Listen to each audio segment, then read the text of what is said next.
women that view a corrective action as a male chauvinistic thing. Coming against male. They have chauvinistic, with several of the denominations, more of the charismatic approach people. They have a male chauvinistic component added to it, and if it's not them, the women have gotten engaged to it. So there's many different components of it that have to be done with a corrective action. I know that a lot of gay women are angry because we won the case for heterosexuals not to have to be gay. We won that military people no longer had to go into a gay community if their families were not ready to take them in and take care of them.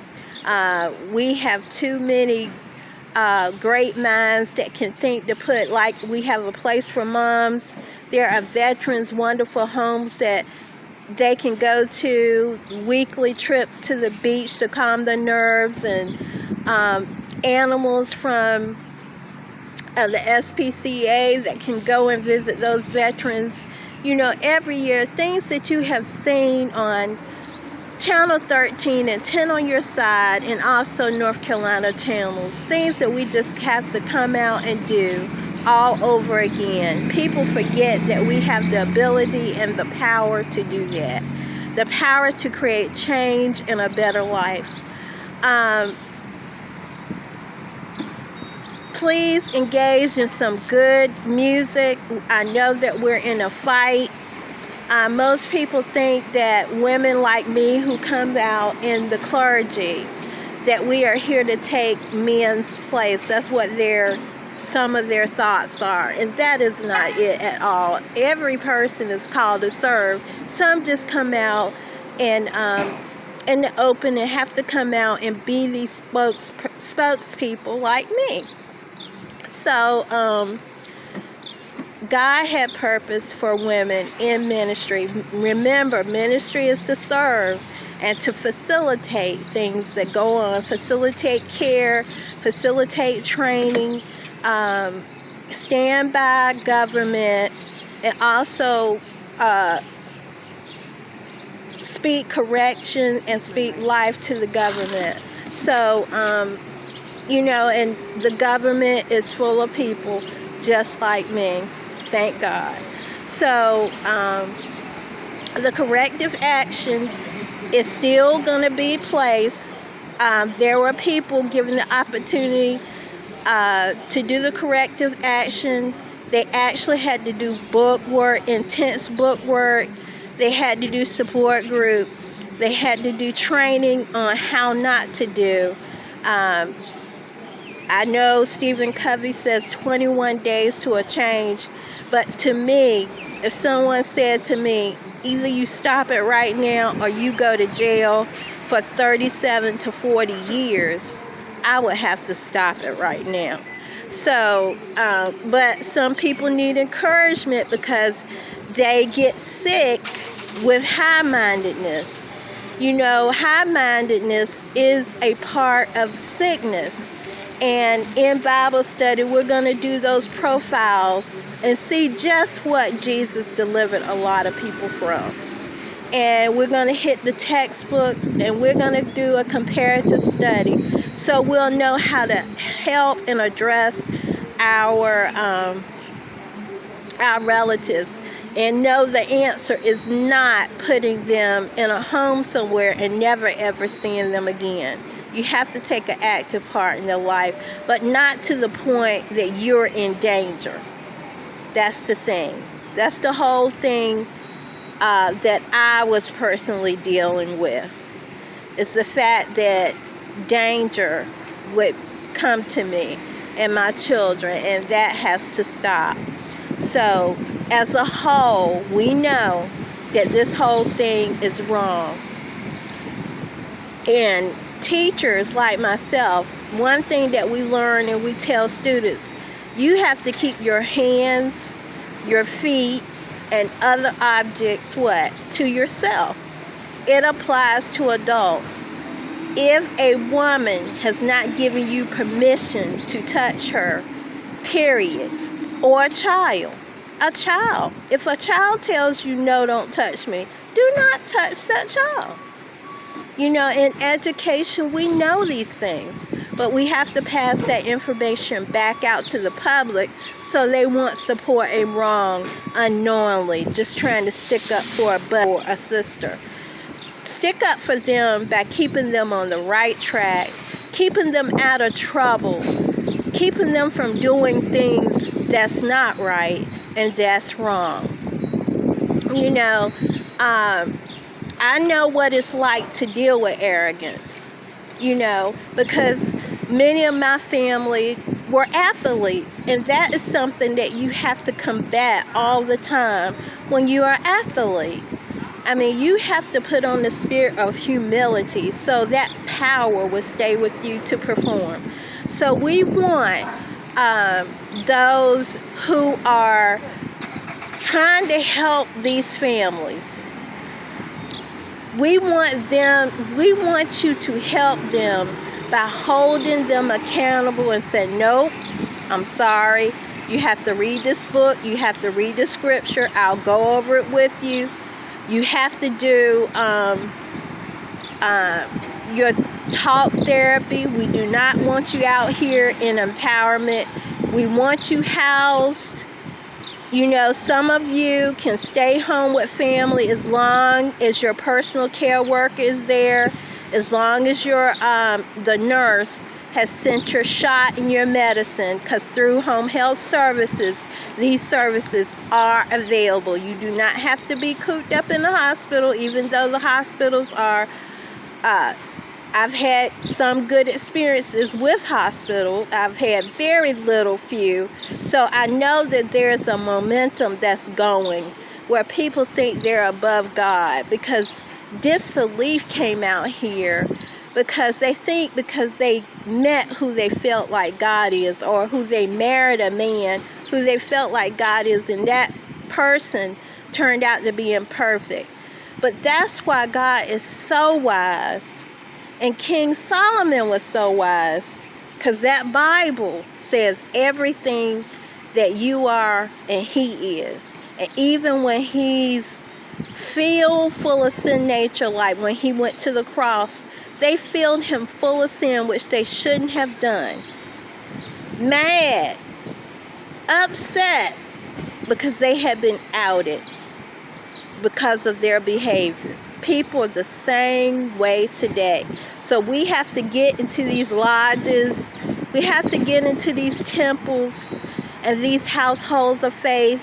We have to get into our government facilities to remind them that we have already overcome these things, and that all objectives of trying to make children sick or trying to make them mentally ill those are old past things.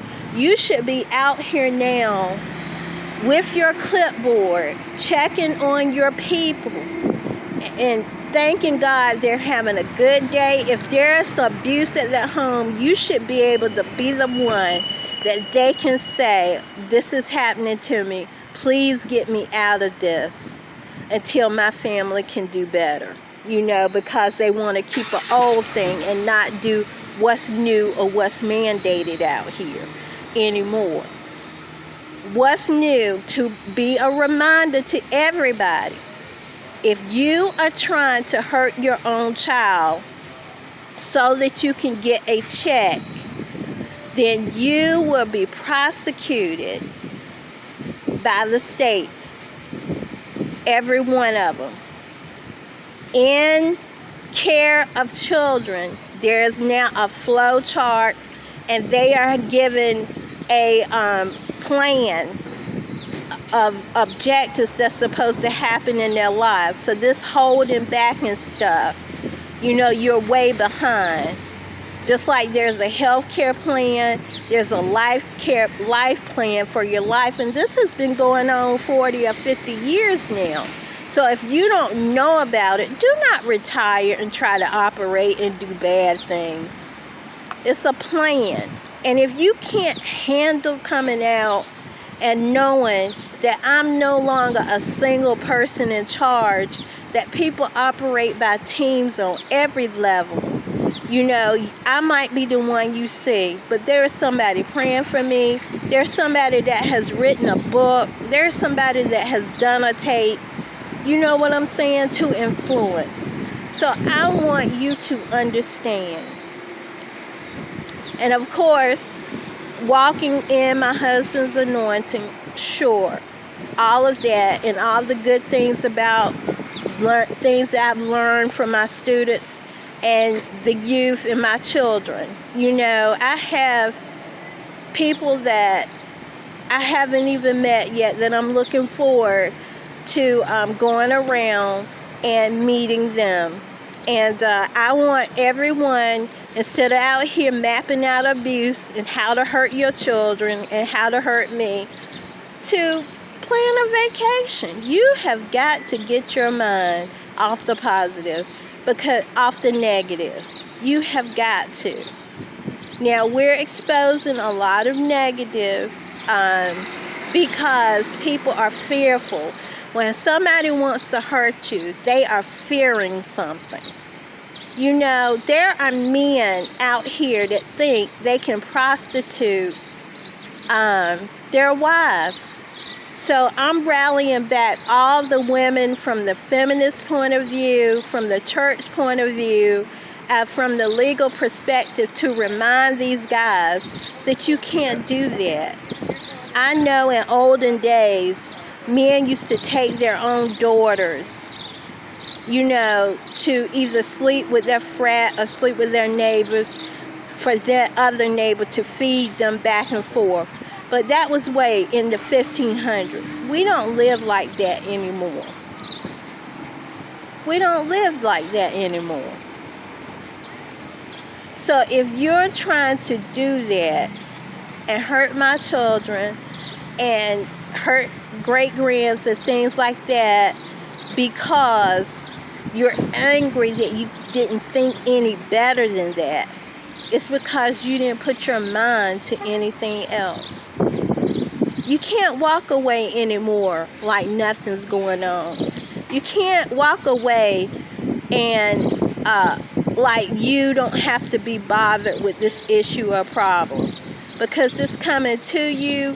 Every neighbor and every home, I'm sure the Census Bureau will get involved, and every negative thing about every culture will be addressed. Of course, we've addressed the Native Americans, and that's being revamped, and companies and everything will still be involved, but it will be a structured thing, and kids will be taught throughout the classrooms how to do Native American pottery and art and everything. We're not going to miss a beat. They're going to know culture.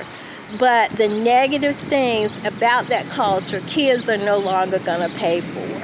Adults are no longer going to pay for, because they had a royal life, just like Africa, just like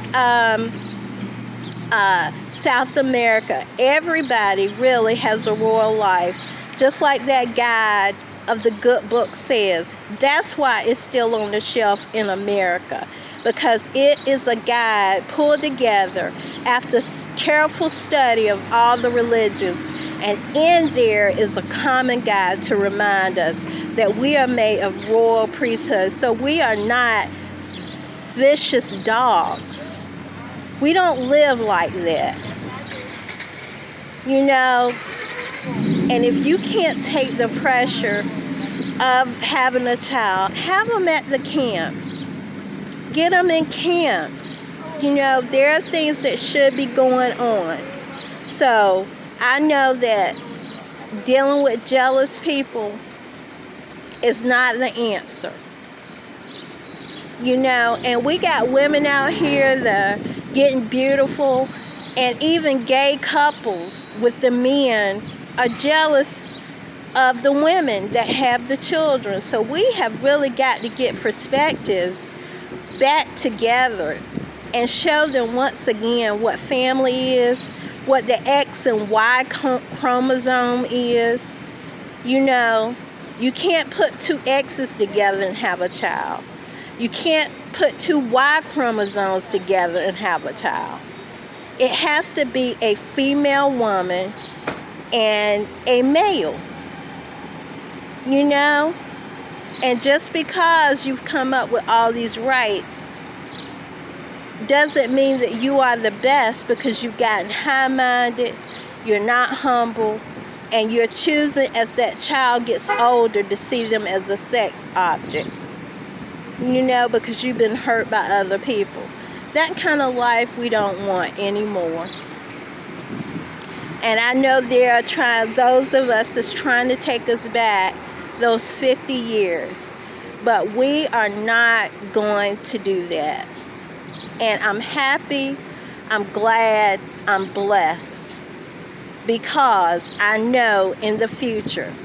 And one of my favorite songs is called Because He Lives. And even if you are not spiritual, I want you to find that song and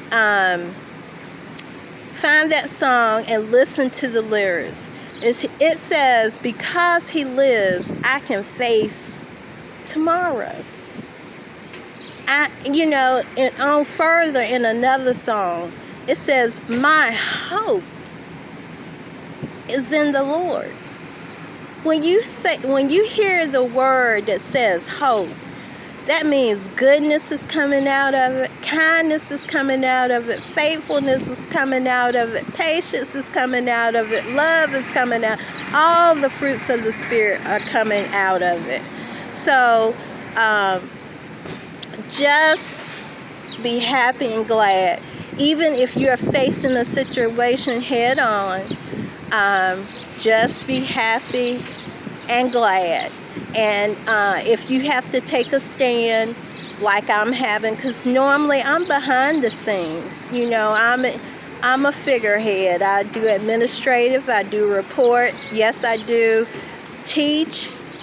Yes, I do preach. Yes, I do shepherd, have the gift of oversight, and a strong gift of government. Yes, so you don't see me as much, but I am still very, very active. So I'm coming out to make life better and try to serve you.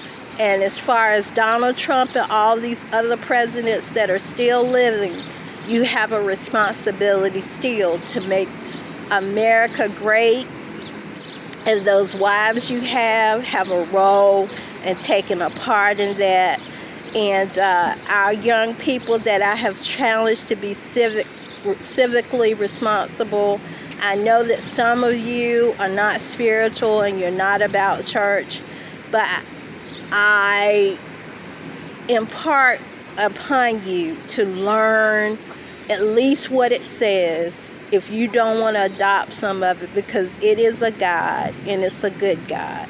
So hold fast to these truths, and I'll be back. This is Dr. K reporting live. As you can see, this is Wawa's, a new company here. They are doing well. I was very pleased to go in a convenience store that had bananas. They actually had fruit. And sugar-free and low-fat coffee. So in many convenience stores, you get the worst type of food, even though it tastes good. But I was very pleased, and they have plant-based sandwiches and food and all of that. So, and the staff is very friendly. So come out, you know.